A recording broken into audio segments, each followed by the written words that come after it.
ሰላም ጤና ይስጥልን ተመልካቾቻችን ይህ አሁን የምንገኝበት ስፍራ አባይ ሐይቅ ነው ከአርባ ምንጭ ከተማ 50 ኪሎ ሜትር ርቀት ላይ እንገኛለን ምዕራብ አባያ ወረዳ አልጌ ቀበሌ ላይ ነው የምንገኘው ይህ ስፍራ እንግዲህ በብዛት የግድቾ ማህበረሰብ የሚኖርበት አካባቢ ነው ከዛም ደግሞ የግድቾ ማህበረሰብ ካላቸው እንግዲህ የሀገር በቀል ዕውቀቶች መካከል አንዱ የሆነው የባህላዊ ጀልባቸው ነው ባህላዊ ጀልባቸው ደግሞ ወላቦ ይባላል እኔ አዘጋጁ ፍሬው አበበ ከካሜራ ባለሙያው አዝመራ ሞሶና ጋር አብራችሁን ቆዩ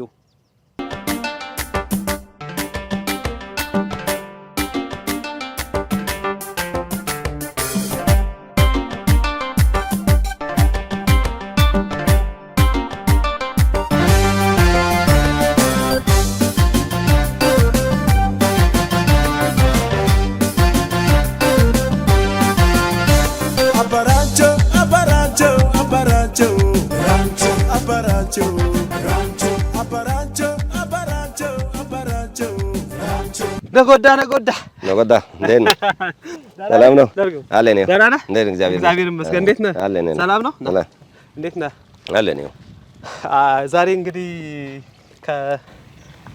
ከተመልካቾቻችንን የግድቾ አጠቃላይ የግድቾ ብሔረሰብን ማህበራዊ አኗኗር የሚኖሩበትን አካባቢና አጠቃላይ ስለ ግድቾ ሁኔታ እንግዲህ በመስብ ቅኝት ለተመልካቾቻችን ለማድረስ እዚህ መተናል እንኳን ደህና መጣችሁ እሺ እንኳን ደህና ቆየን እሺ ግድቾ ብሔረሰብ እንግዲህ ከጋሞ ዞን ውስጥ ከሚገኙ 3 ነባር ብሔረሰቦች ውስጥ አንዱ ነውና የግድቾ ብሔረሰብ እንዴት ነው የምትገልጸው እስቲ የግድቾ ብሔረሰብ እንግዲህ በጋሞ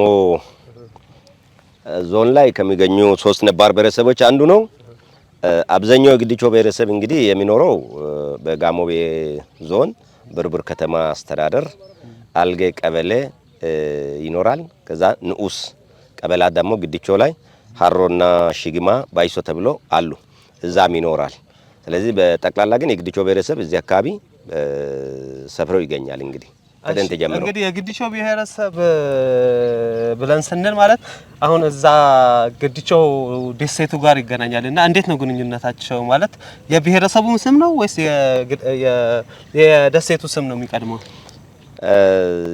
የብሔረሰቡ ስም ነው አዎ ብሔረሰቡ ግድቾ ብሔረሰብ ነው የባይሶ ቋንቋ ተናጋሪ ናቸው ስለዚህ ባይሶ ከሚባል አንዱ የኩሽት ቋንቋ ተናጋሪ በዞናችን ከሚገኙ ኩሽት ቋንቋ ተናጋሪ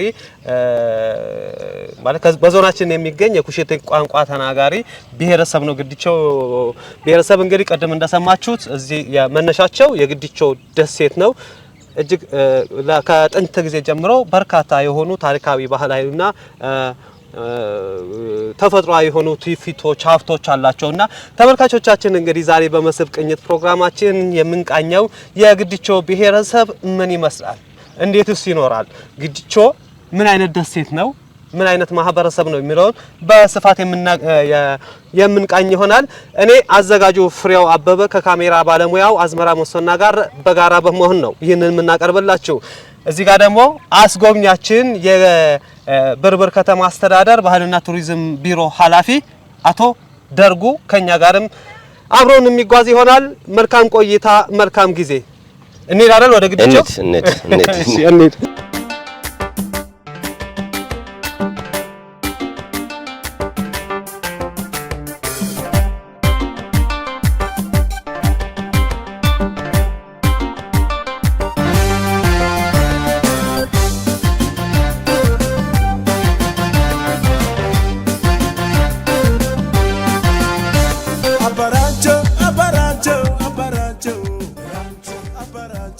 ተመልካቾቻችን እንግዲህ አሁን በግድቾ ብሔረሰብ ካላቸው የሀገር በቀል ዕውቀቶች መካከል አንዱ የሆነው እንግዲህ ዋላቦ ጀልባ ላይ ነው የምንገኘው ይህ ጀልባ እንግዲህ ከ8 ሰው የመያዝ አቅም አለው አንድ ሰው ወይም 2 ሰው ወይም 3 ሰው ሊነዳው የሚችለው አይነት ጀልባ ነውና ይሄ ጀልባ በ200 በላይ እንጨቶች የሚሰሩ ሲሆን እንደዚች አይነት ማያያዣ የሆኑ ማለት ነው እስከ 500 እንጨቶች እንደሚስማር የሚያገለግሉ ናቸውና የግድቾ ብሔረሰብ እንግዲህ ዞናችን ብሔረሰቦች መካከል ነው እንግዲህ የሚጠቀሰው። ይህ ብሔረሰብ እንግዲህ በርካታ የሆነ ታሪካዊ እና ባህላዊ የሆኑ ሀብቶች አሉትና እነሱን እናንተም ማስጎብኘታችንን እንቀጥላለን። መልካም ቆይታ ከመስህብ ቅኝት ጋር።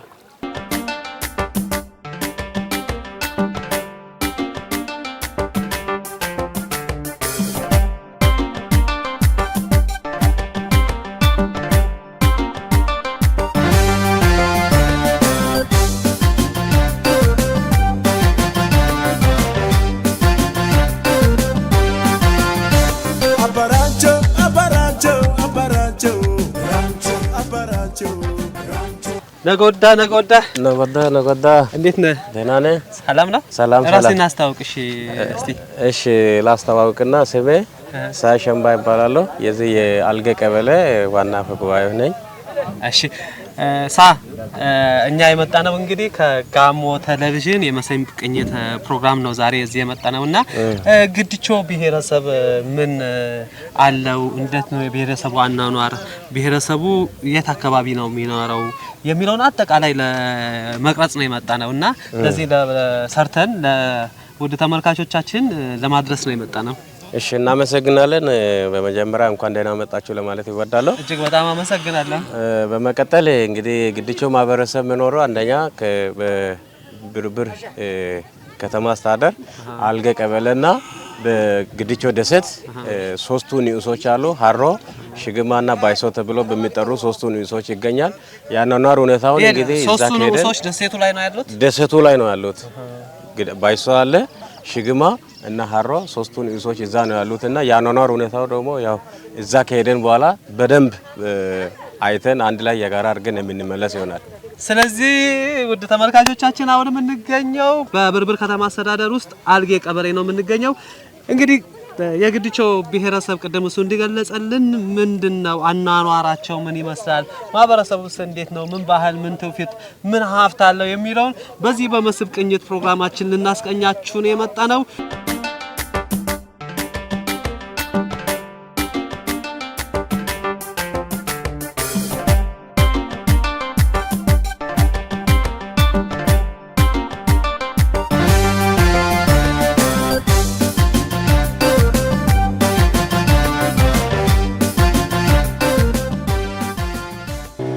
ተመልካቾቻችን እንግዲህ አሁን የምንገኘው አባ ሐይቅ መሃል ላይ ነው። አባ ሐይቅ እንግዲህ ጥልቀቱ 14 ሜትር አካባቢ ነው። ወደ ግድቾ ደሴት የተጓዝን ነው። ካፒቴን እንደነ ሰላም ነው? ሰላም ነው፣ ጌታ ይመስገን። አሪፍ ነው። ይሄ ሴፍቲ ነው እንግዲህ ተመልካቾቻችን፣ ይሄ የሴፍቲውን ለብሰናል። እቺ ምናልባት አደጋ ከተከሰተ የአደጋ ጊዜ ናት ብለን ምንጠራበት ነው፣ ኢመርጀንሲ ናት ማለት ነው። ይሄ ጀልባ ስንት ሰው ነው የሚይዘው? እስከ 20 ሰው እስከ 5 ሰው ነው የሚችለው። አሁን ግድቾ ደሴት ለመድረስ ምን ያህል ኪሎ ሜትር ነው የምንጓዘው? 17 ኪሎ ሜትር። 17 ኪሎ ሜትር። በሰዓት ሲለካስ ምን ያህል ነው? በሰዓት እስከ 1 ሰዓት ተኩል እስከ 1 ሰዓት 40 ከ1 ሰዓት ተኩል እስከ 1 ሰዓት 40 ደቂቃ ያለው። ተመልካቾቻችን እንግዲህ የ1 ሰዓት ተኩል ጉዞ 17 ኪሎ ሜትር እንጓዛለን ማለት ነው። ይሄ እንደዚህ ነው የሚነዳው። መሪ ነው ይሄ መሪ ነው። ማርሽ የለውም? አለው ማርሽ። ይሄ ማርሹ ነው። እጅግ በጣም ደስ ይላል። አሁን የስንት ፈረስ ጉልበት ነው? 15 ፈረስ ጉልበት። አሁን ከዚህ ግድቾ ደሴት ለመሄድ ሰዎች ሁሉ ጊዜ ነው እንትን ያለው ትራንስፖርት ያለው? ሁሉ ጊዜ። ምን ያህል ብር ነው የሚያስከፍለው ለአንድ ሰው ለተሳፋሪ? አንድ ሰው 200 ብር ነው። 200 ብር ነው። ድሮ 150 ብር ነበር። አሁን በዝል ስለጨመረ ተሳፋሪ አሁን ሂሳብ ጨምሯል። ለዛ ተመልካቾቻችን እንግዲህ እጅግ በጣም የሚደንቅ ነፋሻማ ነው የግድቾ ደሴት። እንግዲህ ከምዕራብ አባያ ወረዳ ማዕከል ብርብር ከተማ ማለት ነው ወደ 2 ኪሎ ሜትር አካባቢ እንደተጓዝን የአባያ ሐይቅን እናገኛለን። ከዛ እንግዲህ የ1 ሰዓት ተኩል ያህል ጉዞ ነው የምንጓዘው። እጅግ ነፋሻማ ነው። የምናያቸው ነገሮች እንግዲህ አባያ ሐይቅ በርካታ ያው በብዝሃ ሕይወት የጠገበ ሐይቅ ነውና ይህንን የአባያ ሐይቅ አቋርጠን ወደ ግድቾ ደሴት እየነጎድን ነው።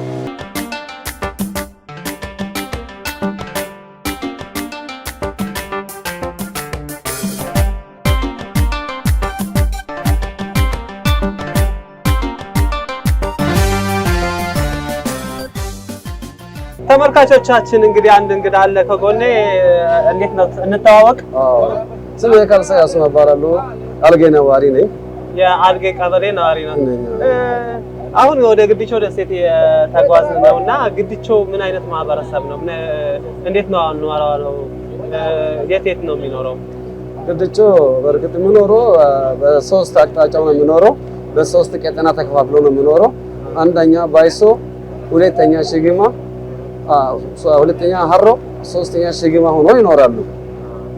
ስለዚህ አሁን እዚህ ከአባይ ተሻግሮ በሚገኘው ነው አልጌ ቀበሌ ከዛው ባሻገር ያሉ ናቸው። እኚህ ደሴት ላይ ናቸው ሶስቱ? አዎ እዛ ናቸው። ኦኬ። ይሄኛው ደሴት ምንድን ነው የሚባለው? ይሄኛው ደሴት ወሊጌ ይባላል። ወሊጌ ይባላል። እዚህ ላይም የግድቾ ማህበረሰብ ነው ይኖራል። ግድቾ ማህበረሰብ ነው የሚኖረው። አብዛኛው ያው ፍየል ከብት ነበረ። አብዛኛው ፍየል ነበረ። አሁን ፍየል እንትን ብሎ አሁን አግዛያ በአታክልት በጓሮ አታክልት በቆሎ በልግም በበጋም የተጠቀሙ ናቸው። ጤት ምናምን። እንግዲህ ተመልካቾቻችን የግድቾ ብሔረሰብ እንግዲህ ከግድቾ ደሴት በተጨማሪ በወልጌ በሚባል ደሴት ነው የሚኖረው። እንደምትመለከቱት እንግዲህ ደናማ ብቻ ደን በብዛት ያለበት ነው። ከዛ ባሻገር የግድቾ ብሔረሰብ አባላት ያው በእርሻ ስራ እንደሚተዳደሩና በእርባታ ስራ እዛ አካባቢ ላይ የሚተዳደሩ ነው የሚሆኑት። እስቲ ግድቾውን ብሔረሰብ እንዴት ወደ ደሴቱ እንዴት ከመቼ ጊዜ ጀምሮ ነው የመጣው የሚለው እስቲ ይንገሩና። ግድቾ ብሔረሰብ አብዛኛው በዚህ በሶስት ቀጠና ነዋሪ የኖረበት ነው። ፍልሰቱ ከዛ ነው የምንኖረው። ከዛ እዛ እንግዲህ የሚኖረው ሶስቱ ማህበረሰብ በሶስት ቀጠና ተከፋፍሎ ነው ዞሮ በአንድ ቀበሌ አስተዳደሩ የሚታድሩ። ስለዚህ እዛ ጋር ያሉ ከብት እርባታ፣ አህያ፣ ፍየል ያሞክታሉ። በጣም በሰፊ ራሳቸው ተከባብረው ይኖራሉ። ከዛ አልፎ እንደገና የጓሮ አትክልት ያለሙ ነው ያሉ ሰዎች።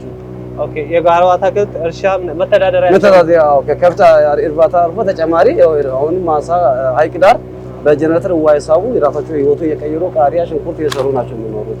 እጅግ በጣም ይገርማል። ከዛ ባሻገር እስቲ አሁን ይሄ ውሃ አካባቢ እንደሚኖር ማህበረሰብ እስቲ ከውሃው ጋር ያላቸው ግንኙነት ምን ይመስላል? ለምሳሌ ውሃው በውሃ ተከባው ነው ያሉትና ልክ ነው። ውሃ አብዛኛው ይሄ ዘመናዊ ሆኖ ይሄ ጀልባ መጣ እንጂ በሶኬ ጀልባ ሰርቶ በእንግዲህ ለ3 ለ4 ሆኖ ሰርቶ ከዛ ራሳቸው እዚህ ጋር ስንቅ የወሰዱ እዚህ ጋር መልካም ባለ ገበያ ይወጡ። ከዛ ተሻግረው ወደ ምዕራብ አባያ የሚሄዱበት በራሳቸው ሶኬ ሰርቶ በሀይቅ ነው የሚመላለሱት።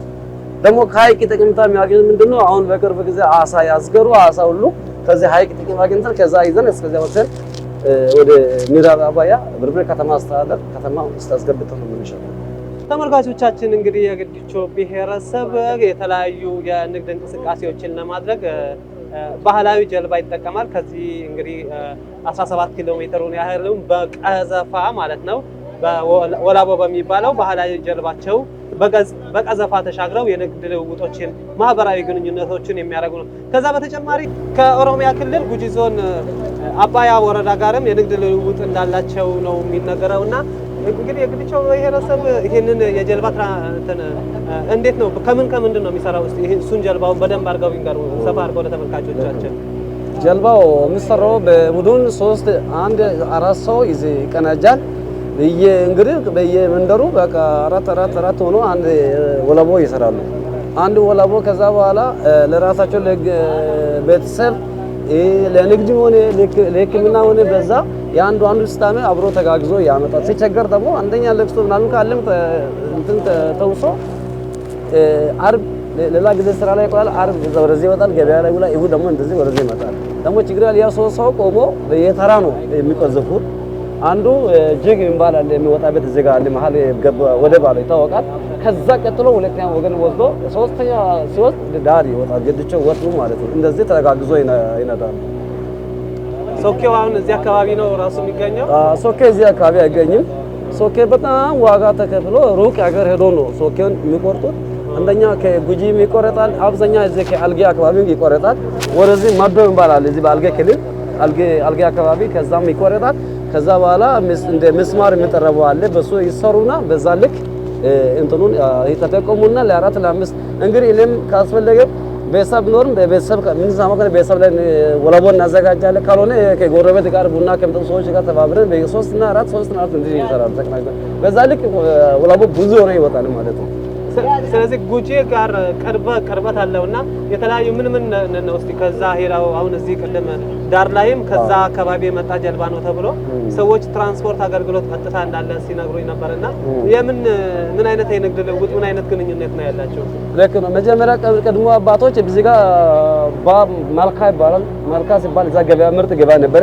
ከዚህ ቡልኮ ተገዝቶ ቅቤን ከዛ ተገዝቶ እስከዛ ሲወሰድ ነበር።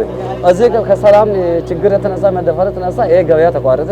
እዚህ ለዶ ዳዳ ጋር ነው ግንኙነት ያደረገን በወጎሎ ሲያል አሁን ዘመናዊ ሆነ ጀልባ ተቀየረ። ወጎሎ እየቀረ ሄደ። እጅግ በጣም እናመሰግናለን። እስቲ አሁን ወደ ግዲቾ ደሴት እየተጓዝን ነውና እዛ ብንሄድ ምንድነው ልናገኝ የምንችለው? ምን ልናይ እንችላለን? ጥሩ መልካም። እዛ ከሄደን ብዙ ነገር የምናያቸው ነገሮች አለ። አንደኛ ከአካባቢ አርብቶ አደር ነው። ከፍል ይኸው ፍየል እርባታ አለው፣ ከብት አለው፣ በግ አለው፣ እዛ ልክ አለው። ቀጥሎ ደግሞ ከዛ ይሄ ብቻ አይበቅን ብሎ አብዛኛው ወደ ማሳ ስራ የገቡትን እናያለን። አልፎ ደግሞ የተለያዩ ደሰቶችን እናያለን። ይሄ ቅርጻ ሄደ ዞሪያ እናያለን አለ። ስለዚህ አካባቢው ላይ ያለ ባህላዊ ታሪካዊ ነገሮችን እናያለን ማለት ነው። ባህላዊ ቤት የተሰራ የድሮ አባቶች የሰሩ ቤቶች አሉ። ያ ቤቶች እናያለን። እኛ ደርሰን የወረስናቸው ቤቶች አሉ። ባይኔ ያየነው ያ ቀድሞ አያት የሰሩ ቤቶች ሁሉ ደርሰን እናያለን። የተለያዩ ቅርሶች አሉ። እሱም አይተን እንመለሳለን። አሁን በርግጥ የደን መሀል ያጋመሰን ነው፣ ክለታ የደረሰን ነው አለ ነው። አሁን እዚህ ደሴት ላይ እስቲ ወደዚህኛው ደሴት ከቅድም ጀምሮ እንትን እያለን ነው እና በጣም ሰፊ ነውና እንደምታየው በጣም ደን ያለበት ነው። እዚህ ላይ አውሬ ምናምን የለም? አውሬ አለው። አብዛኛው አውሬ ጅብ ምናምን የለም፣ አንበሳ የለው። ያለው ጦጣና ዘንዶ ነው ያለው። እባብ ምናምን አለ እንጂ ሌላ ጉዳት ሰብል የሚያጠቃ የለም። ጦጣ አለው። ከዛ ውጪ ምንም የሚያሰጋ ሚዳቋ ምናምን ነገር ሚዳቋ አለው። አብዛኛው ዘንዶ ነው የሚታየው። ዘንዶም አለ። ስለዚህ ትንሽ አደጋ ነው ማለት ነው። ይካይ ሌላ ግዲቾ አካባቢ እሺ ምን ለጥ ያለ ነው ችግር የለም። ግዲቾ አካባቢ አሁን እንደዚህ አይነት እንስሳት አሉ? ግዲቾ የለም፣ ጅብ የለው፣ ምንም ነገር የለው። የሆነ ፍየል ግልገል የሚያጠቃ አለ። ስሙ እንግዲህ ማን ነው ይባል? ቡቃ ይባላል። በስሙ ይባላል ግን ስሙ አለየው። እሱ እንጂ ሌላ ነገር ከብት ውጪ ነው ማድረው። ምንም የሚሰጋበት ጉዳይ የለም። ስለዚህ ከብት ዝም ብሎ ለቆ መተው ነው። ምንም እንትን የለም። ጥበቃ ምናምን ስጋት ለሜዳ ላይ ይለቃሉ። አሁን አብዛኛው ሰብል ስራ ላይ ሰብል ብቻ አትሌት ታጥራ ግለሰቡ ይጠብቃል። ከዛ ውጪ ምንም እናሰጋ ነገርም የለም።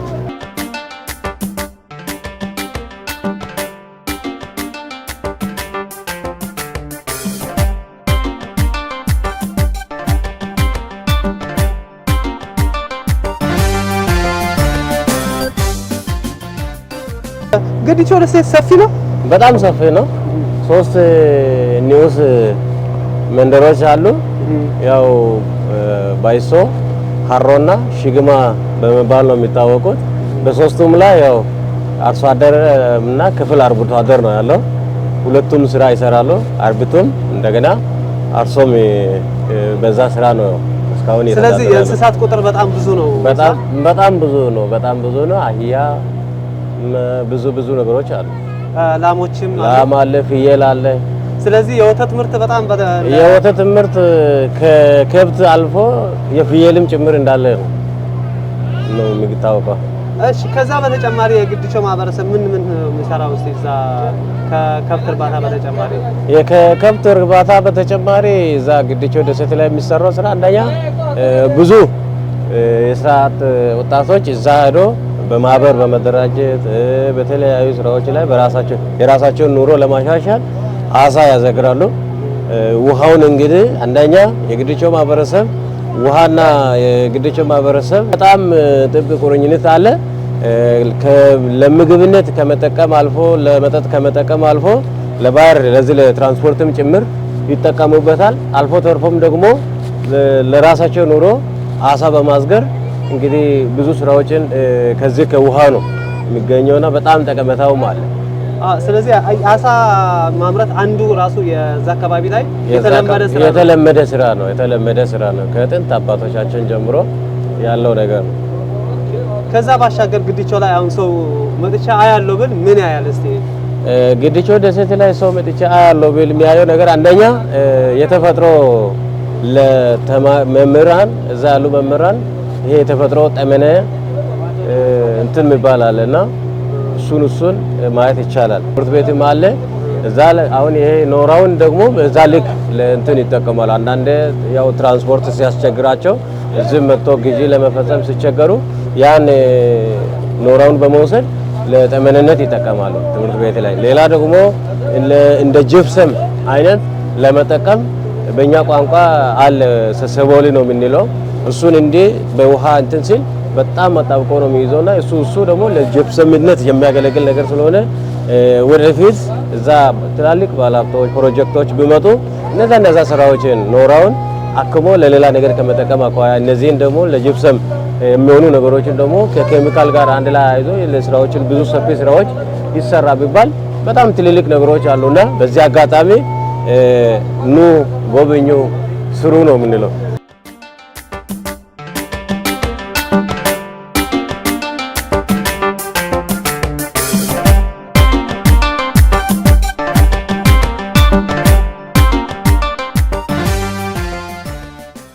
ውድ ተመልካቾቻችን እንግዲህ አብረውኝ ያሉት የግድቾ ደሴት ነዋሪና እንዲሁም ወንድሜ መምህር ነውና ጋሽ እንዴት ነው? ሰላም ነው? ሰላም። እዛ ግድቾ ደሴት ላይ ነው የሚኖሩት? እኔ አዎ። ምንድን ነው የሚሰሩት? አርሶ አደር መሬት ያረሃል፣ ፍየል ያረቢ ነው። ግድቾ ላይ ነው የምኖረው። አሁን ሰው ግድቾ ላይ መጥቼ አያለሁ። ምን አያለ? ምንድን ነው እዛ ያለው? እስቲ ግድቾ ላይ ደስ የሚል ነገር ምንድን ነው? ግድቾ ላይ ደስ የሚል ምንድን ነው እንግዲህ ከብቶቻችን ነው አንደኛ፣ ሁለተኛ ኖራ ነው ያለ እንጨቶች ነው። ሌላ ነገር ምን አባይ ነው እኛ ይሄ ነው። ስለዚህ ከአባያ ጋር ከሀይቁ ጋር እንዴት ነው ሰው አሁን ያላችሁ ግንኙነት ምን ይመስላል? ጥሩ ነው። ሁሉ አሳ ውስጥ ያለ አሳ እንጠቅማለን። በአሳ ነው በመንጠቆና በመረብ በዛ በአሳው ነው እንግዲህ ማሳችን እያረሰን በቃ ጎመን ነገርም እንዘራለን፣ በርበሬ ነገር፣ ሽንኩርት ነገር መስኖ እያደረጋችሁ? አዎ በጀነተር እንጠቅማለን። በዚህ ነው ተዛዝሮ በግድቾ።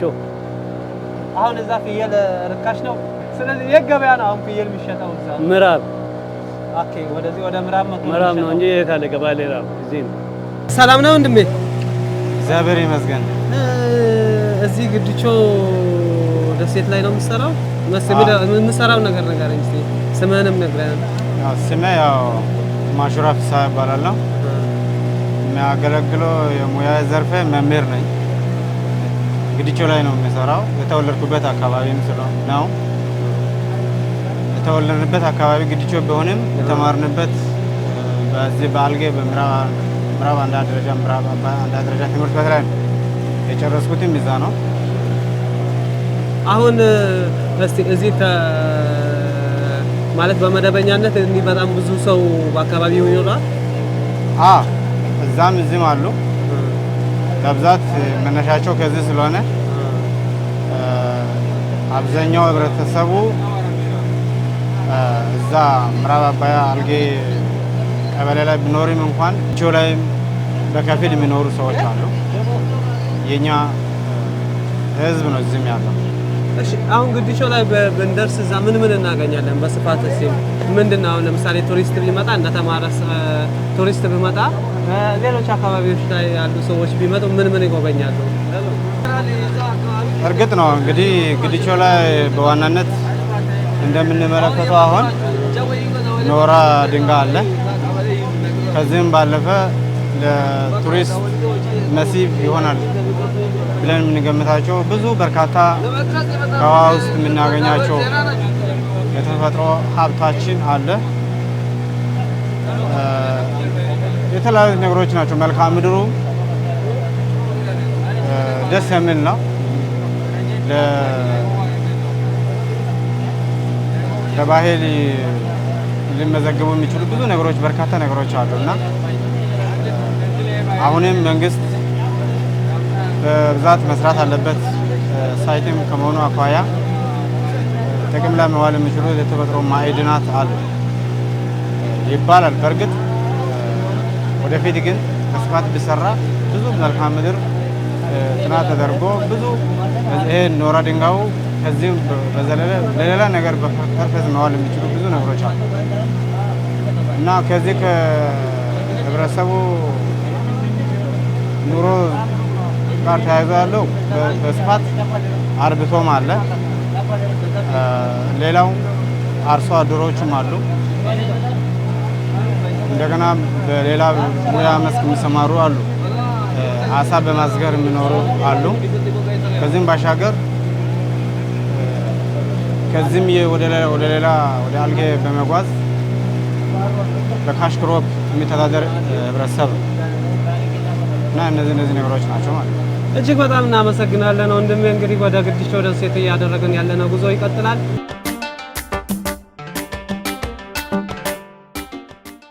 በፍቅር የምኖር ማህበረሰብ ነው።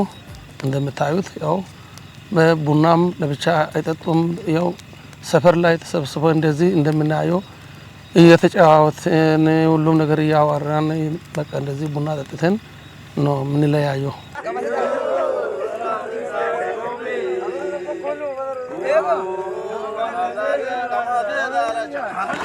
የጋሞ አባቶች ዱቡሻ እንደሚሉት የኛም ሶንጎን ተብሎ የተለየ ቦታ አለ። ነገሩ እንግዲህ በጣም የባባሰ ከሆነ ወደ ሶንጎ ቀርቦ ታላላቅ አባቶች እንግዲህ ተሰብስቦ ሁሉም ነገር ችግሩን ሁሉ በሰው ፊት እንደ ማላም አድርጎ ንግግሩን በደንብ ታላላቆች አወርቶ ተነጋግሮ በዛ በሶንጎን የሚያልቅ ነገር አለ። እርቅ እንግዲህ 3 አይነት እርቅ ስነ ስርዓት አለ።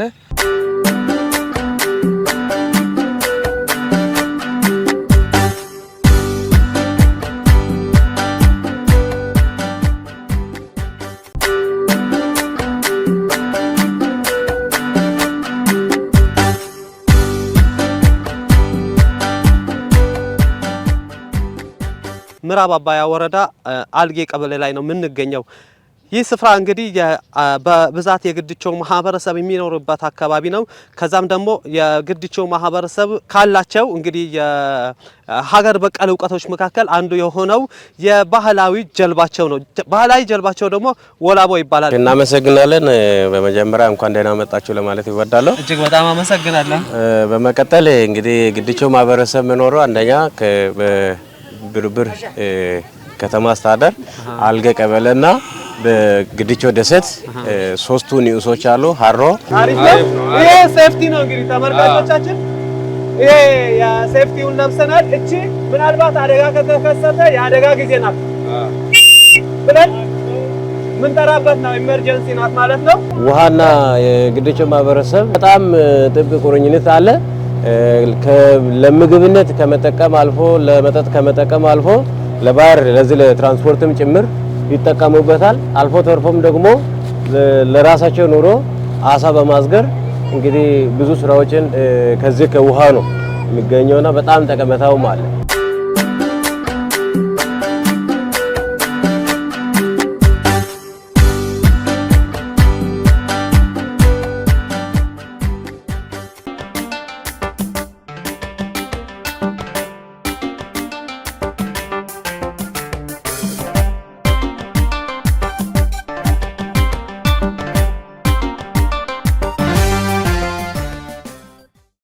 የአንድ ሰዓት ተኩል ጉዞ 17 ኪሎ ሜትር የባህር ላይ ቀዘፋ። አሁን የግድቾ ደሴት ጫፍ ላይ እንገኛለን። ከጀርባዬ እንደምትመለከቱት ይህ የግድቾ ደሴት ነው፣ የግድቾ ብሔረሰብ የሚኖርበት። ተመልካቾቻችን እንግዲህ የግድቾን ብሔረሰብ ደርሰን ምናስቃኞቹ ይሆናል። ግድቾ ብሔረሰብ ምን አይነት ባህላዊ ቤት አሰራር አለው? ምንስ መተዳደሪያውስ ምንድነው? ከቅድም እስካሁን የሰማናቸውን ታሪኮች አሁን ደግሞ እንዳስሳለን፣ እንመለከታለን። መልካም ቆይታ ከመስህብ ቅኝት ጋር እላለሁ።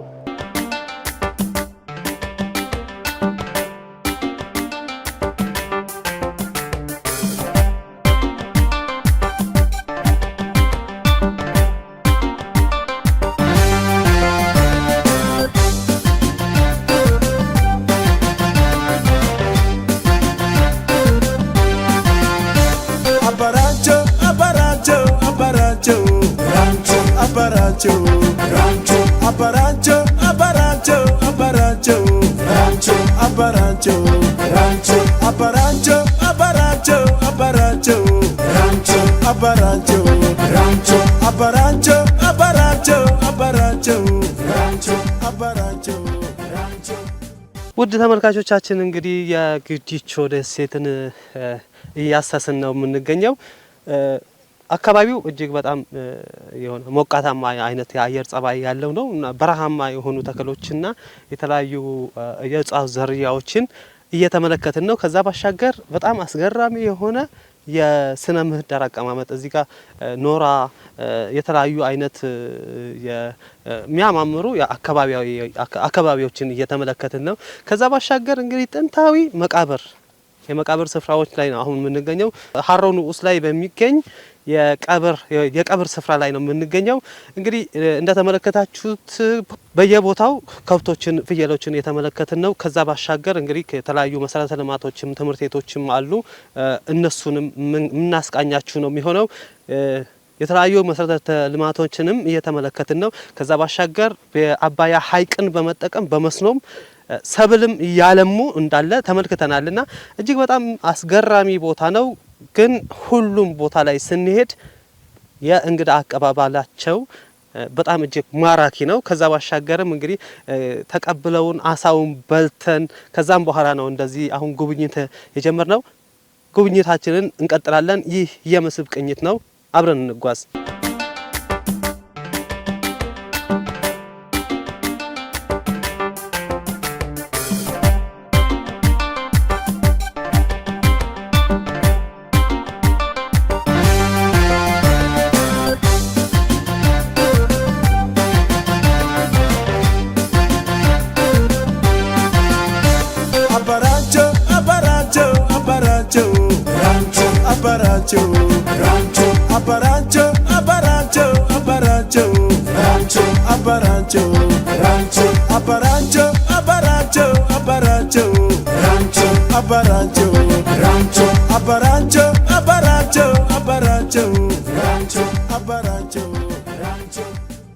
ስሙ ከንጨላጨለ ምርት አሁን ገና ነው። ለቅማ አልደረሰ። ገና አንደኛ ለቅማ እየደረሰ ነው። 2017 ላይ አንድ ዙር ላይ 7 ኩንታል ወጣው። ከዚህ ቃሪያ ማለት ነው 7 ኩንታል ወጭ 24000 ሲጫለሁ 2017 ላይ ነው። አሁን 2018 ላይ ዳግም እንደገና ገብቻለሁ። ለቅማ ገና ነው። አሁን እቺን የሰራ እዚህ ጋር አሳ አለ። መረብ የሰራ እዚህ አሳ ያዝገር እቺ የሰራ እንደዛ ነው ያለው። ውሃ እዚህ ቅርብ ነው፣ ከሐይቅ ነው። ያው ፒፒሲ እዚህ ተቀብሮ እዚህ ነው ያለ። ከሐይቅ ነው ውሃ፣ ሌላ መስኖ የለም። መስኖ ራሱ ሐይቅ ነው። ስሜ አበል ግባ ይባላለሁ። ያው አልገ ቀበሌ ነዋሪ ነኝ። እንግዲህ ራሴን እንግዲህ በስራ ልቀይር ብዬ ወደዚህ ከገባው 2ኛ ዓመት ይዣለሁ። ወደዚህ ግዲቾ ምድር ከገባው ወዲህ ያው የአባቴን ይዞታ ከዚህ በፊት ይደን የነበረውን እንግዲህ 2ኛ ዓመት ይዟል። ወደዚህ ገብቼ እያለማው ነኝ ማለት ነው። ከዚህ በፊት 2 ዙር ነው ጥቅም ያገኘሁት። ሽንኩርት፣ በርበሬ፣ ጥቅል ጎመን፣ ካሮት የተለያየ እንግዲህ ሰብሎችን እያመረትኩ አመት ከምናምን ነው የወጣሁት። ሽንኩርትም እንደዛ አምና እንግዲህ ሽንኩርት 5 ቀርጥ ነው ሰራሁት። ከ5 ቀርጥ 125,000 ነው ያገኘሁት። 125,000 አገኝቻለሁ። እንደዛ በርበሬም የተለያየ 2 አይነት የበርበሬ አይነት አለ። ሚጥሚጣ የሚባል አለ፣ ቃሪያ የሚባል አለ። ከሚጥሚጣ እንግዲህ በዛ በ2 ዓመት ውስጥ ወደ 22 ኩንታል ነው ያገኘሁት። እንግዲህ በእጄ ያዝኩት ድንች ይባላል። ይሄን እንግዲህ 2ኛ ዙር ነው። ይሄን ድንች ከኋላ ነው ይሄን ስራ የጀመርኩት የድንችን ማለት ነው። በፊት ያኛውን ቅድም የገለጽኩትን እነዛ ነገሮችን ስሰራ ወጥቻለሁ። ይሄን ደግሞ አጋጣሚ ዘሩን ከሰው አገኘውና ተክዬ ልየው ብዬ እንግዲህ ይሄን በእጄ ያዝኩት እንግዲህ ይታያል። ይሄን ሊያገኝ ይችላል ማለት ነው። አሁን እዚህ አቅራቢ ያለው ህብረተሰቦች 3 ቀበሌ አለ ባይሶሽ ግማሃሮ እንግዲህ ከነም አሳውን ይሄን በ3 ሳምንት መካከል ጥቅም ያገኙ ነው ያሉት እየገዙ ማለት ነው። ስለዚህ እንደዚህ አይነት ነገሮችን ሰርቼ ራሴን ቀይሬ ያለው ተመልካቾቻችን እንግዲህ አሁን የምንገኘው አባያ ሐይቅ ዳርቻ ላይ ነው። እንግዲህ አባያ ሐይቅ እጅግ በጣም በርካታ በዛ ህይወቶች አሉ። ከዛ ማከል እንግዲህ አሳዎች እዚህ ግዲቾ ላይ በጣም በብዛት ይገኛሉ። የግዲቾ ማህበረሰብ እንግዲህ በአሳ ማስገር ስራም የተካነ ነው። ይሄ አሁን ወጣት እንግዲህ አሳ ይዞ መጥቷልና ስምን መጀመሪያ ተመልካቾቻችን አሳውቅ። ተፈራ ይሄ ምንድን ነው የሚባለው? ፈጬ ነው የሚባለው። አሃ ነጭ አሳ ማለት ነው። ነጭ አሳ ልጆች ናቸው እነዚህ። አሃ ትናንሾች ናቸው። ኦኬ ይሄኛውስ? ይሄ አምባዛ ነው። አምባዛ ነው። ኦኬ እነዚህ ተመሳሳይ ነው አይደል? ይሄ ዝርያው። ኦኬ አሃ ይሄ ኮዳ ነው። ኦኬ እንግዲህ ኮዳ አሁን ስንት ሰዓት ላይ ሄደ ነው ወደዛ የመጣው? አሁን አት ነው ያርኩት ወደ 6 ሰዓት አካባቢ እጄ አሁን። ስለዚህ ሄደ ይሄ በመረብ ነው የምታጠምደው? በመረብ ነው። ይሄ በመረብ ነው። ይሄ በመንጠቆ ነው። ለዛ ነው የሚያዘው። አሁን ይሄ ስንት ብር ነው የሚሸጠው? ለምሳሌ ነጭ አሳው እዚህ ኪሎ እዚህ 500 ብር። ይሄ በጣም ውድ ነው ማለት ነው። ይሄ ውድ ነው። ሌሎቹ ግን እንደዚህ አይደሉም። ሌሎች እንደዚህ አይደሉም። ተመልካቾቻችን ግን እንደተመለከታችሁት አሳዎችን በተለያየ ቁጥር ሄዶ ይዞ መጥቷልና በዚህ በአሳ ማጥመድ ስራ ነው የምትተዳደረው? ስለዚህ ለበርካታ የማህበረሰብ ክፍሎች እንግዲህ አሳ ማጥመድ ወይም አሳ ማስገር የህይወት ዘዬው ወይም መተዳደሪያቸው እንደሆነ ጭምር ነው የነገረኝና ከዛ ባሻገር እንግዲህ ወደዛ ተሻግሮ የሚገኝ ደሴትም አለ። ከዛ ነው እንግዲህ አሳ የሚያመጡትና እዚህ ግዲቾን ለመጎብኘት ከመጣችሁ አሳ በብዛት ትበላላችሁ። አሳ ብቻ አይደለም የተለያዩ የእንስሳት ተዋጽኦዎችም ይገኛሉ ማለት ነው። እጅግ በጣም አመሰግናለሁ። ደክሞ ነው የመጣኸው። እሺ አሳውን ግን አታበላንም? አበላለሁ። እሺ እናመሰግናለን።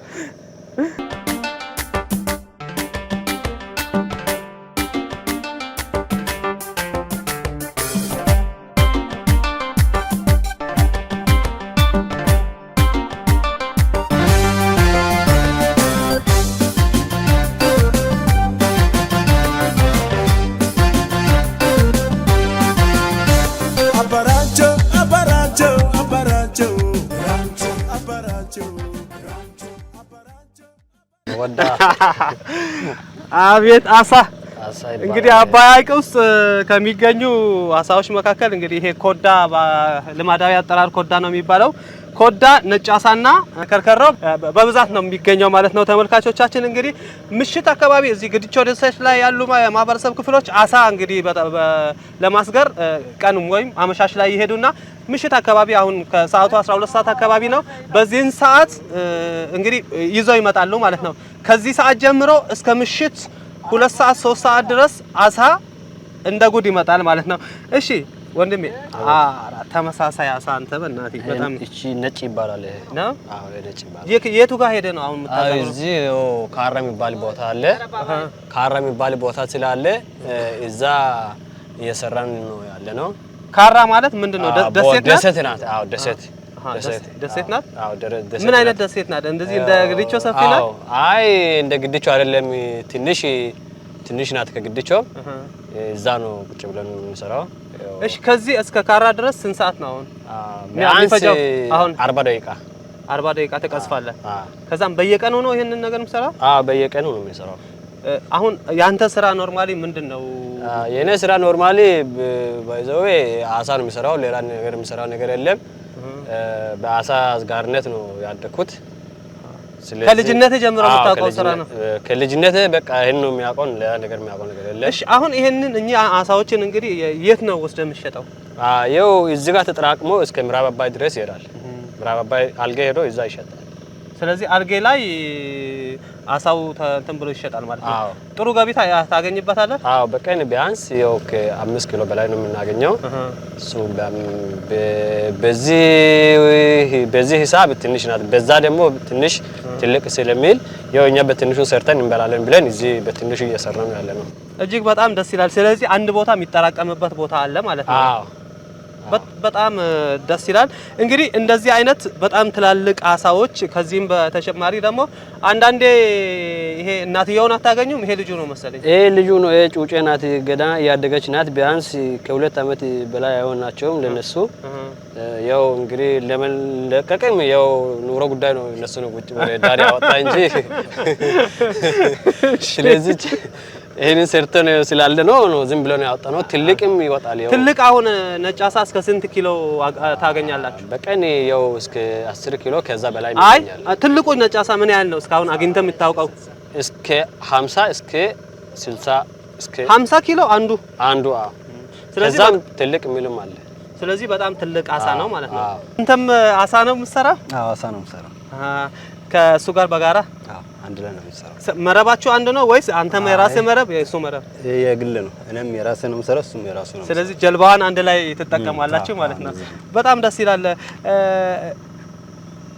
ማለት የአሳ ገበያ ማለት በዛ ነው የምትተዳደረው? ተምረሃል ወይስ? በዚህ ነው የምትተዳደረው። ጥሩ ገቢ አለው? አለው። እሺ አሁን አሳዎቹን እዚህ አካባቢ ላይ እንግዳ ቢመጣ በቀላሉ በትንሽ ብር ማግኘት ይችላል? አስበን ከሰጣ ነው እንጂ ድርጅቱ ላይሰጥ ይችላል። እዚህ አንድ ድርጅት ላይ ነው የሚጠራቀመው ማለት ነው። ከዛ በኋላ እስከ የት ነው የሚሸጠው? ከዚህ ተጠራቅሞ እስከ በርበር ከተማ ይራል። ከዛ ባሻገር እንግዲህ ወደዛ ሄዳ አልፎ ማዶ ላይ ይሸጣል? አይሸጥም። ቋንጣ አለ የሞቴ አሁን ለምሳሌ ከሞቴ ማለት ነው ተዘልዝሎ ቋንጣ ይሸጣል። ስለዚህ ቋንጣ ወደ ኦሮሚያ ክልልም ወስዳችሁ ትሸጣላችሁ ማለት ነው። አዎ እንደዛ ነው። ከነሱ ጋር የንግድ ግንኙነት አለ ነው። እጅግ በጣም ደስ ይላል። እንግዲህ አመሻሽ ላይ ነው የምንገኘው።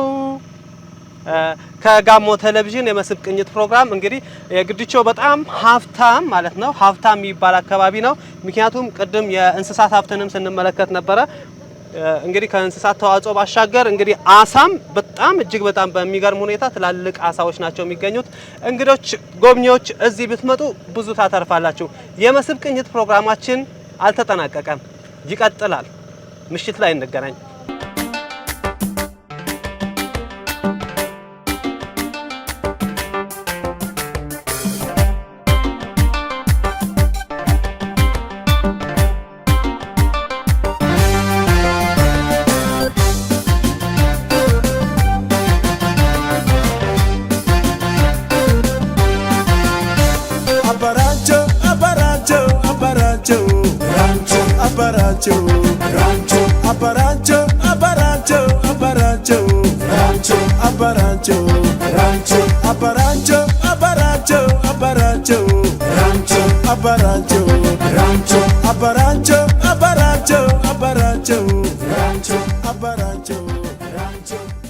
ውድ ተመልካቾቻችን እንግዲህ ቅኝታችን እዚህ ላይ ደርሷል። ግድቾች እንግዲህ ሞቅ ባለ አቀባበል ነው የተቀበሉን። ስንደርስም ጀምሮ ቅድምም ሲያስጎበኙን እንደተመለከታችሁት ማለት ነው። ተመልካቾቻችን እንግዲህ ግድቾች ፍቅር ናቸው። ፍቅራቸውን ደግሞ የሚገልጹት በዚህ አይነት መልኩ ነው። ጊዜያቸውን ሰጥተው አቀባበላቸውን አሳምረው ነው። አሁን የምንገኘው እንግዲህ ምሽት ላይ ነው። ምሽት ላይ አንድ ባህል አላቸው። ሰብሰብ ብለው ጎረቤት ተሰባስበው ስለ አካባቢው ሁኔታ መረጃ ይለዋወጣሉ፣ ይጫወታሉ። እኛም ጫዋታቸውን ልናጋራ ወደናል። እንኳን ደህና መጣችሁ። እንኳን ደህና ሆያችሁ። እሺ ግድቾን እስቲ እንዴት ትገልጸዋለህ? ማህበረሰቡ እንዴት ነው? ምን ይመስላል? ምን አይነት ባህል አለ? እስቲ ማህበረሰቡ ባህሉ ጥሩ ነው፣ በጣም ያማረ ነው። ያው ምሽት በየመስኩ በየስራው ውለን መተን አንድ ላይ በየሰፈራችን ሆነ ቡና አንድ ላይ የጠጣን የተጫወተን በፍቅር ነው። እንግዲህ መኝታ ነው ምን ለየው እኛን ምን ለያው። ለዛ አሁን እንደዚህ የሆነን ደግሞ ትንሽ ቅር ያለ ካለም ቅረታንም ያስወጣን ያስታረቀን በፍቅር ነው የምንኖረው። እንደዚህ ይመስላል። ስለዚህ በባህላችሁ እንግዲህ የታጣላ ሰው ሳይታረቅ አያድርም ማለት ነው። ምሽት አያድርም፣ ይታረቃል። ሰፈር ሰው ያለ ሰው አንድ ነገር ቅር ተባብሎ ሳይታረቅ አያድርም። በፍቅር የሚኖር ማህበረሰብ ነው። እንደምታዩት ያው ቡናም ለብቻ አይጠጡም። ያው ሰፈር ላይ ተሰብስበው እንደዚህ እንደምናየው እየተጫወትን ሁሉም ነገር እያወራን በቃ እንደዚህ ቡና ጠጥተን ነው የምንለያየው። ለመኝታ ብቻ ነው የምንለያየው፣ ለስራም አንድ ነው። እጅግ በጣም ደስ ይላል። ማለት እስቲ አሁን ለምሳሌ በጋሞ ባህል ከሆነ ድቡሻ እንደሚባለው ስርዓት አለና ልክ እንደዛ አደባባይ ላይ የተጣሉ የሚታረቁበት ባህል አለ እንደ እስቲ አለ። ያው የጋሞ አባቶች ድቡሻ እንደሚሉት የኛም ሶንጎን ተብሎ የተለየ ቦታ አለ።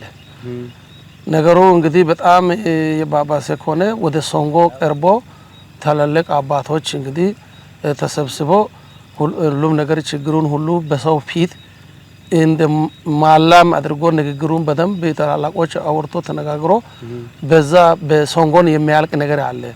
እርቅ እንግዲህ 3 አይነት እርቅ ስነ ስርዓት አለ። አንዱ ቀላል በሰፈር ቡና የጠጣ የሚያልቅበት አለ። አንዱ ደግሞ በየቤቱ ሄዶ ታናሽ ታላቁ ጋር እስከ ቤት ድረስ ሄዶ መታረቅበት ሁኔታም አለ። ሌላ ዋና ታላቁ ደግሞ እንደ ድቡሻ የኛ ደግሞ የግድቾ ማህበረሰብ ሶንጎ የሚለው አለ። ታላቁ እሱ ነው። ማይፈታ ዳኛ ጋር ህግ ሁሉ ማይፈታ ነገር እዛ በሶንጎ የሚፈታበት ሁኔታዎች አሉ። እንደዛ ነው የምኖረው የኛ ማህበረሰብ። እንግዲህ እንደምታዩት እንደዛ ነው። ሁሉ ነገር በፍቅር ነው። ታናሽ ታላቁን አከብሮ ታላቅ ታናሹን አከብሮ በፍቅር የምንኖረው በዚህ መልክ ነው። እጅግ በጣም ደስ ይላል። ተመልካቾቻችን እንግዲህ እንደተከታተላችሁት ከየግድቾ ማህበረሰብ እንግዲህ ከአልጌ ቀበሌ ቀጥሎ የሚኖረው እዚያ የግድቾ ደሴት ነው። መነሻቸው ይህ ደሴት እንደሆነ ይነገራል። ይህ ማህበረሰብ እንግዲህ የተለያዩ የስራ መስኮችም እንዳላቸው ቀደምም ተነጋግረናልና ምንድነው እስቲ በምንድነው የሚተዳደሩት? እዚህ አካባቢ ምንም አይነት ስራ ነው የሚሰሩት? የንግድ ልውውጥስ በንግድ ነው በእርሻ ነው ወይስ በከብት እርባታ ነው? እንዴት ነው የሚኖሩት? እስቲ ሰፋ አድርጎ ይንገሩን።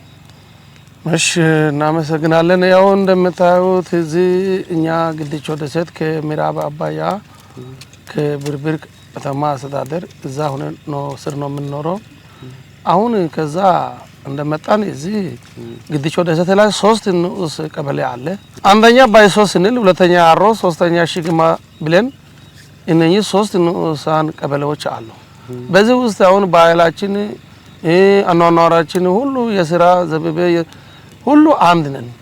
አሁን በትብብር እዚህ ጋር አንድ ጓሮ አትክልት ከሰራን ከየ ንዑስ ቀበሌ ባይሶ ጀምረን እርስ በርስ ዳቦም ሆነ ምን ሆነ ጠርተን ተጋግዘን የምንሰራበት ሁኔታዎች አሉ።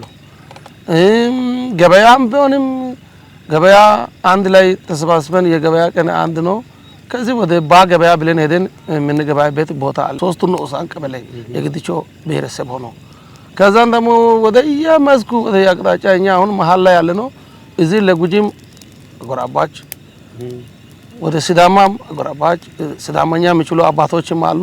እኛም ማውራት ባንችልም በቃል እንችላለን። ይሄ ምንድነው ገበያ የደን ገበያ ለውጥ ያደረገን ነው። ይሄን የተለማመደ ነው። አው ቅድም እዚህ ሰፈር ውስጥ እኔ ተዘዋወር የጋሙኛም ያወራሉ፣ ደግሞ ኦሮምኛም ያወራሉ፣ እንዲሁም የግድቾኛም ሲያወሩ ሰምቻለሁና ብዙ ቋንቋ ነው የምታወሩት። እኛ እንግዲህ እንደ እግዚአብሔር ፍቃድ ሆኖ የቋንቋ ባለጸጋ ማለት እንችላለን። አሁን ጋሞኛ እንችላለን፣ ወላይተኛ እንችላለን፣ ጉጀኛ እንችላለን። ኦሮሞኛ ማለት ነው ጉጀኛ ስንል፣ ሲዳመኛ እንችላለን። እንግዲህ እኛ ብዙ ቋንቋ አልፎ ተርፎ ዛይሰኛም በደንብ እንችላለን። አረተው አዎ፣ እንደዚህ ሆነን ብዙ እንግዲህ ብዙ ግንኙነት ስለምናደርግ በቃ እኛ ሰው ከአዋቂ ሕፃን ሁሉ ቋንቋ ባለጸጋ ነው። ማንኛ ቋንቋ ያወራሉ። እጅግ በጣም እናመሰግናለን አባታችን ለጊዜው። እስቲ ወደ ጋሼ እንሂድ። ጋሼ እንዴት ነው? ሰላም ነን። ሰላም ነው? ሰላም። እስቲ ግድቾ ማህበረሰብ ከመቼ ጀምሮ ነው እዚህ ይሄ ንዑስ ላይ መኖር የጀመረው? እዚህ አካባቢ ላይ መኖር የጀመረው ደሴቱ ላይ? እሺ፣ በታሪክ እንደሚያውቁት ምናልባት በከጥንት ጀምረን እዚህ እንኖራለን። እዚህ በቃ በጊዜው አንፃር ግማሹ በቃ ወደዛ እንደምታዩ በአልጌ አካባቢ፣ ግማሹም እዚህ ሆነን እንኖራለን። ያው እንደምታዩ ኑሮም እዚህ ነው። ሆኖም ያው ግማሹ አስጋሪ፣ ግማሹ ገበሬ፣ ግማሹ በቃ የተለያየ ስራ ድርሻዎች ሁሉ አለ። ይሄ ነው። እጅግ በጣም ደስ ይላል። እስቲ እዚህ በጣም ቅድም ስንጎበኝ ነበር የአሳ ምርት በደንብ አለ። ከመቼ ጀምሮ ነው አሁን ባህላዊ ጀልባም አለ በዛ ነው የሚጠቀሙትና ከመቼ ጀምሮ ነው? ከጥንት ጀምሮ ነው ባህላዊ ጀልባም ከጥንት ጀምሮ ነው እኛ ያለ ነው። ስለዚህ አሳ ማስገር ከጥንት ጀምሮ የግድቾ ማህበረሰብ የሚጠቀምበት ጀምሮ ነው። አሳ ማህበር ከጥንት ጀምሮ። እሺ አባታችን እጅግ በጣም እናመሰግናለን። እስቲ ቅድም ሲወራ ነበር እስቲ ምን አይነት ባህል አለ እዚህ ግድቾ ላይ? ለምሳሌ እንግዶች ቢመጡ በምሽት ላይ ጨዋታዎች፣ የሰርግ ለቅሶ ምናምን እስቲ ስለዛ ነገር ያወሩና ምን አይነት ባህላዊ ጨዋታዎች አሉ? ዘፈኖች ከፉከራ ሽለላም ካለ እሱን እስቲ። ባህላዊ ያው እንደምታዩ ደና ባህላዊ አለን። የዘመናዊ ባህላዊ እንደምታዩ አለን። ቤት አሰራርም አለን። ሁሉም አለን። በደጋ ወጥተን እንጨት እንቆርጣለን። የኛ ቤት ደግሞ እንትን ግርግዳ አይደለም በእንትና እንትን ነው የምንሰራው። በራሱ በቃ በእንትን እንደ ጨፈቃ ተሰብቶ ነው የሚሰራው። ያ ሁሉ በህብረተሰቡ አንድ ላይ ሆነን እንሰራለን። ቤት ከበይሶ ከሀሩራ ጀምረን እስከዚህ ሰብስበን አንድ ቤት ሰርተን እንጨርሳለን። እሺ እጅግ በጣም እናመሰግናለን አባታችን ስለ ጊዜዎት እጅግ በጣም እናመሰግናለን። ተመልካቾቻችን እንግዲህ በጣም ጠለቅ ያለ ባህል ታሪክም ያለው አካባቢ ነው የግድቾ አካባቢና እስቲ እዚህ ደሴት ላይ ምን ያህል ሰው ይኖራል? ምን ያህል አባወራ በአባወራ ደረጃ ይኖራልና እሱን እስቲ በደንብ ይንገሩ። ከዛ ውጪ ደግሞ ያሉት ባህላዊ ታሪካዊ ነገሮች ምን ምንድን ናቸው? እሱ እንደሚያውቁ። ጥሩ መልካም። ግድቾ ላይ በሶስት ቀጠና ነው የምንጠራው። ሶስት ቀጠና ውስጥ ያለው ህዝብ ብዛት 515 ነው። ዳታው እኛ መዝግበን ያዘነው ማለት ነው። በዛ ልክ በሶስቱ ቀጠና ያለው እርስ በርስ ተጋግዞ ዛሬ ሽግማ ላይ ቤት ይሰራል ሲባል ከዛ ካሮ ከባይሶ ይመጣል። እንደገና ዛሬ ሀሮ ላይ የቤት ደቦ አለ ሲባል ቀጥታ ከዚህ ተነስቶ ሽግማም ይሄዳል። ከባይሶ መጥቶ በብረት እየሰሩ ይኖራል። እነዚህ 515 ህዝብ ራሱ ተፈቃቅሮ እርስ በርስ ተናቦ እንዳጋጣሚ እክል ለቅሶ ቢወጣ ከዚህ የሄደ ሰው እንደ እንግዳ ይሆናል። ከዚህ ተነስቶ ለምሳሌ ሀሮ ላይ እክል አለ ከተባለ የሄደ ግለሰብ በቃ እነዛ ሰብሰብ አድርጎ እንግዳ መጥቷል ከሽግማ መጥቷል ብሎ ያ ለቅሶ እንግዲህ እንግዳ ሄዶ ባዶ እንዳይውል ይሄ ሶስቱ ቀጠና ያሉ ሰዎች እርስ በርስ ተባብሮ የሚኖሩ ዜጎች ናቸው። እስከ 515 ህዝብ ነው ያለው። ወጣትም ትምህርትም ያው 1 እስከ 8 አለ። በዛ ልክ ነው ምን እንኖረው። እሺ ኢሳያስ እንግዲህ ወጣቶች ከዚህ በፊት እስቲ ማለት ወጣቶች እዚህ አካባቢ ላይ በርከት ያሉ ወጣቶች ቅድም ሀሳብ ሲያሰግሩም ነበረ። እስቲ እዚህ አካባቢ የሚኖሩ ወጣቶች ምን አይነት ነው ባህሪ ነው የሚያሳዩት? እንዴት ነው እዚህ የወጣቶች ባህል ምን ይመስላል? ትዳር ሲያዝ ምን ሲደረግ ምንድነው የሚደረገው? ከዛ ባሻገር ደግሞ እስቲ የወጣቶች የሚዘፍኑትም ሙዚቃ ነክ ነገርም ካለ እስቲ ለተመልካቾቻችን የተወሰነ ስለ ግድቾ በደንብ ማወቅ ስላለባቸው ማለት ነው። መልካም ጥሩ ነው። እዚህ አካባቢ ላይ ያሉ ወጣቶች ያው ቀንም ስናይ እንደነበር ነው። ከዚህ ቀደም የነበረው አጠቃላይ ከዚህ ከባህላዊ አሰራር ጋር ተያይዞ ከስራ ጋር ተያይዞ ግማሾቹ ከዚህ ወደዛ ወጥቶ በትምህርት ይወጣሉ። ትንሽ እንትን ያሉት ጋፕ ያደረጉ ደግሞ በትምህርት ወዳላ እንትን ያሉት ደግሞ ተምሮም እንደገና ትምህርት ጨርሶ ወደዚህ መጥቶ እዚህ ጋር ስራ እየሰሩ ከዚህ በፊት በአሳ ብቻ ነበረ አሳን እያዘገሩ ነበረ የሚተዳደሩት። አሁን ላይ ግን አሳን ብቻ ሳይሆን ሁሉ አቀፍ ስራን እየሰሩ ተጓዳኝ እንደገና ማሳ እየሰሩ በጀነሬተር በቴሌሊፎች በሻራ በፒቪሲ በመግጠም አይሰራም ተብሎ የነበረውን መሬት የጥንት አያቶቻቸውን መሬት ዛሬ ላይ ደግሞ አልምቶ ለሌሎች ሞዴል የሆኑ ወጣቶችም እንዳሉ ነው ቀንም ያየነውና ይሄ መሬት እንግዲህ ከዚህ በፊት ዝም ብሎ ጦሙን ያደር የነበረው መሬት ነው። አሁን ላይ ግን ወደ ውጤት ተቀይሮ ስራ ላይ ውሎ ጥሩ ምርት እየሰጠ ይገኛል። ከዚህ አንፃር ሌሎችም ከኛ ተሞክሮ ይውሰዱ የሚል መልእክትም ያስተላልፉ ነበርና በጣም ደስ የሚል ነገር ነው። በአንድ በኩል አሳ ያዘግራሉ፣ በአንደኛ በኩል ደግሞ ልማት እየሰሩ እዚህ አካባቢ ላይ ደሴት ላይ እንደዚህ አይነት ስራ ይሰራል የሚል ማንም ተስፋ አያደርግም። በቃ ይሰራል ብሎም ደግሞ አይገምትም። ግን መተን በምናይበት ሰዓት ላይ ደግሞ እነዚህ ትልልቅ የግብርና ስራዎች ያሉበት ሁኔታ ስለሆነ በጣም ደስ የሚል ነገር ነው ያየነው። ከዚህ ከጋብቻ ጋር ተያይዞ ያለው ነገር ደግሞ ከዚህ በፊት ያው ባህል ነው። እኛ ጋር አንድ ጎረምሳ ወይም ለአቅመ አዳም የደረሰ ሰው ወጣት ለአባትየው ይነግራል። አባትየው ከዚህ በፊት እንደው መንገር የሚባልም ነገር የለም። አባትየው የወደደውን ሰው የወደዳትን ልጃገረድ እከሌ እኔ ያንተን ልጅ ፈልጊያታለሁ የኔን ልጅ ውሰድ ያንተን ልጅ ስጥ የሚለው ነገር በራሱ ሄዶ ከጨረሰ በኋላ ነው ሲያገባ በሚያገባበት ቀን ነው ጎረምሳው የሚያውቀውና ማንን እንደሚያገባ አያውቅም ነበር።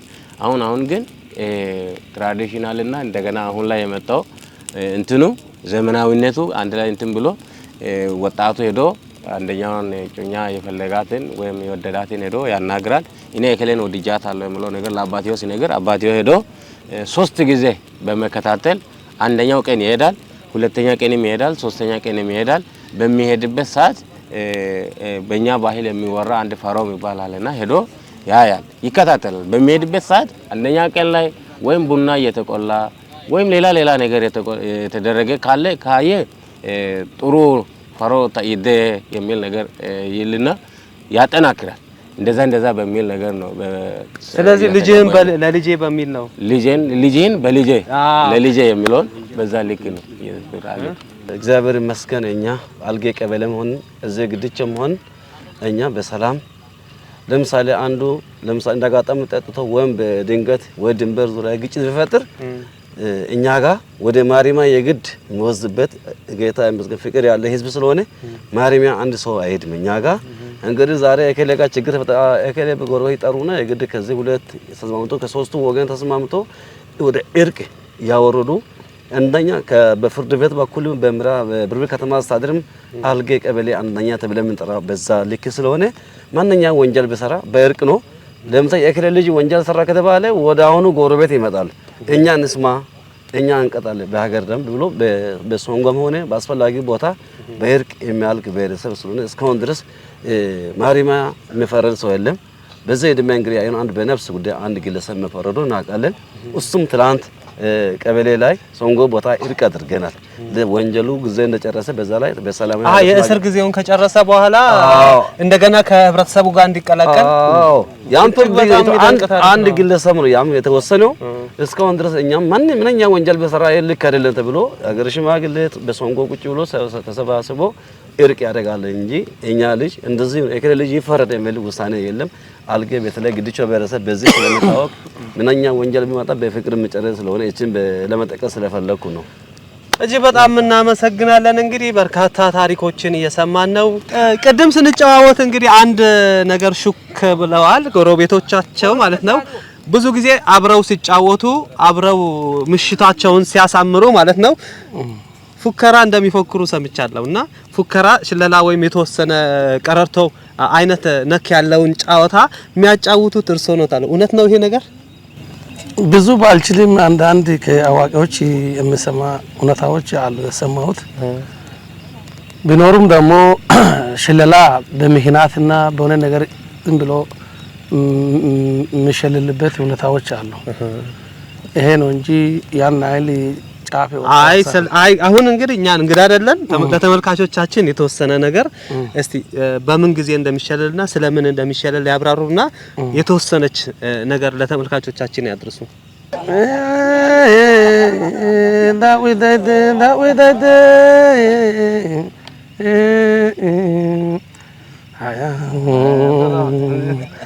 ዳዊት ላላ ከንተ ዳዊት አላማላ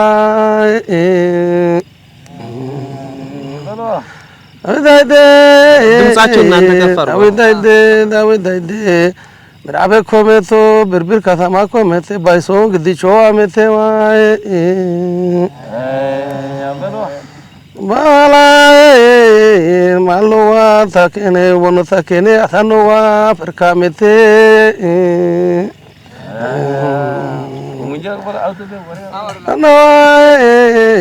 ያ ዱባ ኮሜቴ ዳዊት ከጨርከጂን ዱባ ማላ ነበ ካብታ ማላ